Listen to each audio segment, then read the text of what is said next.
36 വർഷം ഒരു പാർട്ടിയോടൊപ്പം നടന്ന ഒരാൾ പുറത്തേക്ക് പോകുമ്പോൾ അത് ഒറ്റപ്പെട്ട സംഭവമല്ല, ഒരു കാലഘട്ടത്തിന്റെ രാഷ്ട്രീയ വിധിയെഴുത്താണ്. BN ഹസ്കറിന്റെ പാർട്ടി വിടൽ CPM-നുള്ളിലെ ജീർണതയുടെ തുറന്ന പ്രഖ്യാപനമാണ്.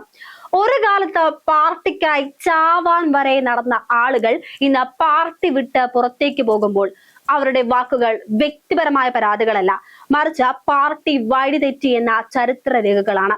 ഇത് ഹസ്കർ മാത്രമല്ല, അടുത്തിടെ CPM-ൽ നിന്ന് പുറത്തേക്ക് പോയവരുടെ പട്ടിക നീളുകയാണ്. സുജയും ആയിഷ പൂറ്റിയും പോലുള്ള പ്രവർത്തകർ പാർട്ടി വിട്ടത് അധികാരത്തിന്റെയോ സ്ഥാനത്തിന്റെയോ പേരിലല്ല, മറിച്ച് അവർക്കിനി ഈ പാർട്ടിയെ മാനസികമായി ഉൾക്കൊള്ളാൻ കഴിയാത്തതിനാലാണ്. പാർട്ടിക്കുള്ളിൽ നിന്ന് ചോദ്യം ചോദിച്ചവർ, തെറ്റുകൾ ചൂണ്ടിക്കാണിച്ചവർ, നീതിക്ക് വേണ്ടി ശബ്ദമുയർത്തിയവർ എല്ലാവരും ഒരേ രീതിയിൽ ഒതുക്കപ്പെടുകയോ പുറത്താക്കപ്പെടുകയോ ചെയ്യുന്നു. ഇത് യാദൃച്ഛികമല്ല. CPM സ്വീകരിച്ച ഔദ്യോഗിക രാഷ്ട്രീയ നിലപാടാണ്. അഴിമതിയിൽ കുളിച്ചിരിക്കുന്ന CPM. ഇന്ന് CPM കുറ്റവാളികളെ സംരക്ഷിക്കുന്ന പാർട്ടിയായി മാറിയിരിക്കുന്നു എന്ന ആരോപണം വെറും പ്രതിപക്ഷ പ്രചരണമല്ല, പാർട്ടിക്കുള്ളിൽ നിന്നുള്ള ആളുകൾ തന്നെ തുറന്നടിച്ചു പറയുന്ന സത്യമാണത്. ഗുരുതരമായ ആരോപണങ്ങൾ നേരിടുന്നവരെ വരെ സംരക്ഷിക്കാനും അവരെ ചുറ്റിപ്പറ്റി ഒരു കവചം തീർക്കാനും പാർട്ടി നേതൃത്വം തയ്യാറാകുമ്പോൾ സാധാരണ പ്രവർത്തകർക്ക് നീതി കിട്ടുമെന്ന് എങ്ങനെ പ്രതീക്ഷിക്കാനാകും? രക്തസാക്ഷികളുടെ ഫണ്ടുമായി ബന്ധപ്പെട്ട വിഷയത്തിൽ ചോദ്യം ചോദിച്ചവരെ പുറത്താക്കിയത് CPM-ന്റെ യഥാർത്ഥ മുഖം തുറന്നു കാട്ടിയിട്ടുണ്ട്. ഒരു മനുഷ്യൻ പാർട്ടിക്കായി നൽകിയ ജീവത്യാഗത്തെ പോലും സാമ്പത്തിക ഇടപാടുകളുടെ ഭാഗമാക്കി മാറ്റിയപ്പോൾ അതിനെതിരെ ശബ്ദം ഉയർത്തിയവരെയാണ് കുറ്റക്കാരായി കണ്ടത്. ധന അപഹരണം നടത്തിയെന്ന് ആരോപിക്കപ്പെടുന്ന നേതാക്കൾക്കെതിരെ ഒരു നടപടിയുമില്ല. ഇതാണ് പാർട്ടിയിലെ നീതിബോധത്തിന്റെ ഇന്നത്തെ നിലവാരം. ഇന്ന് CPM-നുള്ളിൽ വിമർശനത്തിന് ഒരിടവുമില്ല. ചോദ്യം ചോദിച്ചാൽ പിന്നെ ശത്രുവാണ്, അഭിപ്രായം പറഞ്ഞാലോ അച്ചടക്ക ലംഘകനും. ഇതാണ് പാർട്ടി സംവിധാനത്തിന്റെ പുതിയ സംസ്കാരം. ഒരു കാലത്ത് ജനാധിപത്യ കേന്ദ്രീകരണം പറഞ്ഞിരുന്ന പാർട്ടി ഇന്ന് പൂർണ്ണമായും മുകളിലോട്ടുള്ള നിയന്ത്രണ സംവിധാനമായി മാറിയിരിക്കുന്നു. പാർട്ടിക്കും ഭരണകൂടത്തിനും മുകളിലായി ഒരു പുതിയ വർഗം ഇന്ന് രൂപപ്പെട്ടിട്ടുണ്ട്. അവർ തീരുമാനിക്കും, അവര് സംരക്ഷിക്കപ്പെടും, അവർക്ക് മാത്രമേ നിയമങ്ങളൊന്നും ബാധകമല്ല.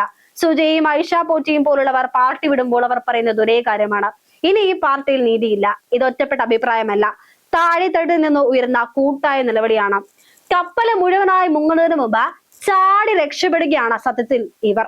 മുങ്ങിക്കൊണ്ടിരുന്ന കപ്പലിൽ നിന്ന് ജീവൻ രക്ഷിക്കാൻ ശ്രമിക്കുന്നവരാണ് ഓരോരുത്തരും. ഇടതുപക്ഷ മൂല്യങ്ങൾ പ്രസംഗങ്ങളിലും ബാനറുകളിലും മാത്രം ഒതുക്കിയിരിക്കുകയാണ്. അധികാരം സംരക്ഷിക്കുകയാണ് അവരുടെ യഥാർത്ഥ അജണ്ട. വലതു വ്യതിയാനത്തിലേക്കാണ് CPM പോകുന്നതെന്ന ഹസ്കറിന്റെ വിലയിരുത്തൽ ഇന്ന് കൂടുതൽ വ്യക്തമാണ്. കോർപ്പറേറ്റ് താല്പര്യങ്ങളോടുള്ള മൗനം, അഴിമതികളോടുള്ള സംരക്ഷണം, കുറ്റവാളികളോടുള്ള അനുകമ്പ, ഇതൊക്കെയാണ് ഇന്നത്തെ CPM രാഷ്ട്രീയത്തിന്റെ അടയാളങ്ങൾ. ജനങ്ങൾ എല്ലാം കാണുന്നുണ്ട്. കള്ളത്തരം പറഞ്ഞാലും എത്ര ന്യായീകരിച്ചാലും ഇതെല്ലാം കള്ളത്തരം തന്നെയാണെന്ന് പൊതുസമൂഹം തിരിച്ചറിയാൻ തുടങ്ങിയിട്ടുമുണ്ട്.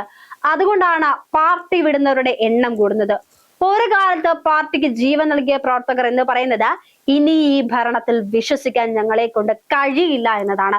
ഇത് വെറും പാർട്ടി വിട്ടു പോകലുകളുടെ കഥയല്ല, ഇതൊരു രാഷ്ട്രീയ മുന്നറിയിപ്പ് കൂടിയാണ്.